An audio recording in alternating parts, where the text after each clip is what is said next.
But hey guys, what's up everyone? Welcome to Young Titan World. I hope you guys are having a fantastic day. Sorry the energy is not exactly high today because stuff's happening and we're transitioning into a better life. So of course things are trying to fuck themselves over, but everything is getting better. Everything is getting better than it used to be.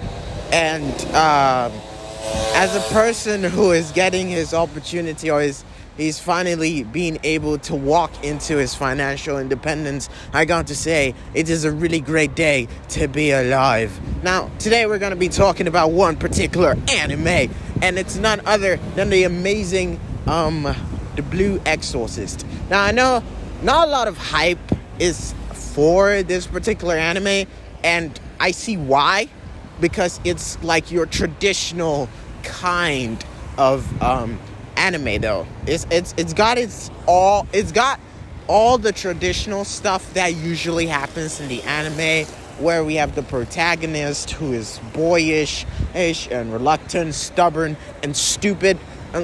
May I emphasize stupid, because every single time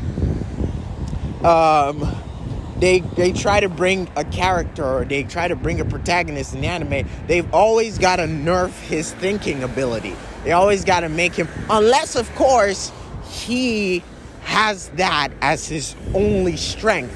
The rest of it is gone. They've got to nerf the protagonist somehow. But anyway, in Blue Exorcist, we realize that the protagonist that we're dealing with is actually the son of Satan. Now, his power has been transferred into his son, and even though he's like a twin, it's not exactly a share in power, but it's more of a sort of, I have the powers of Satan and you can use a Glock very well. So it's like it's on two different sides of the coin, and throughout the anime we come to terms with the fact that he's trying to keep a secret from his friends. They care about him. He grows more fond of them. But then when they realize that some of them are not really open with the idea that their best friend is actually the spawn of Satan.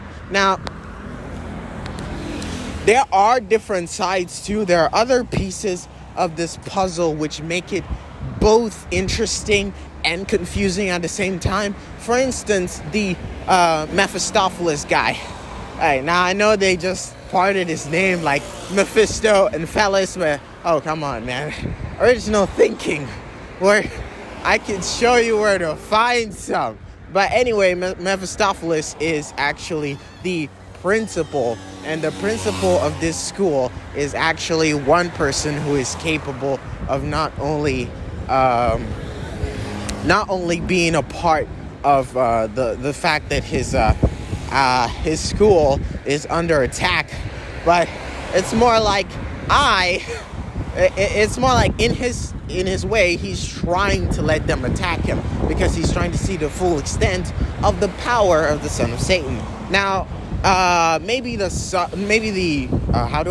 stepfather had a different idea when he decided to confide in Mephistopheles, but Mephistopheles seems like the evil not so. It's like he's on the bench. One moment he's saving the day, the next moment he's causing the day to go under scrutiny and trying to destroy everything in sight. But it also seems like he's the wild card, take all the risk kind of guy. So I don't know which side he's on, but he's really crazy. Enough to make you just sit back and try and analyze his whole character and forget about the entire show. But Blue Exorcist is fun to watch. The anime style of jokes, where the bashfulness, the coyness, or the interesting parts of it, they're all within it. Okay, one thing that I've come to terms with is that the dubs will never be greater than the subs. Maybe the dubs will be more easier to understand than the subs, but I kind of feel like, okay, I'm watching an anime, all right? If there's one thing I'm gonna get to benefit from that, is that I'll be able to understand the words that are coming out of their mouths, all right? Hence the subtitles, okay? Now, it's not the greatest feeling in the world to have to rely on those words written underneath, in order to understand the conversation that is going on, but it's much better for me to get something more out of this anime than just fun. All right. I feel like the dubs kind of like deprive you of that fact. They deprive you of the opportunity to be able to enjoy or at least learn a little bit about Japanese, which is why I kind of like consider subs over dubs, because with the dubs, it's like you're watching a cartoon. If I want to watch a cartoon, I'm going to watch something like, I don't know, Gravity Falls or something else, and something that's going to be way funnier. All right.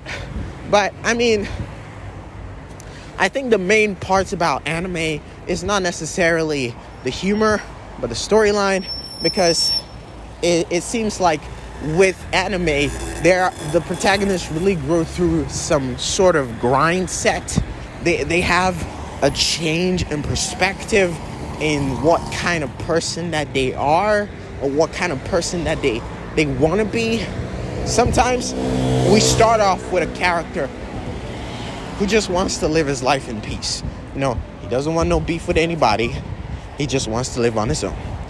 And he wants to live in that simplicity. But then he realizes that, you know, something's wrong with him. Something's not right. He needs to get better. And sometimes human beings as a whole, we kind of face kind of like those days where shit's not really great.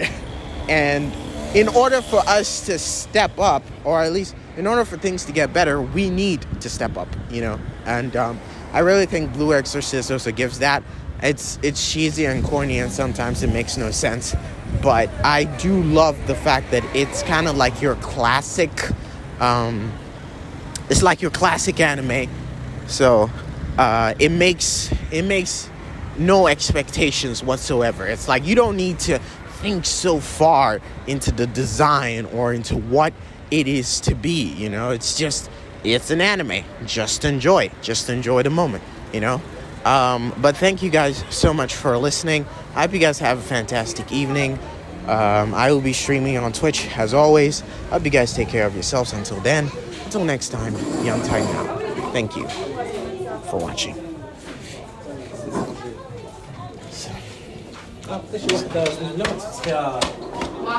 Bye.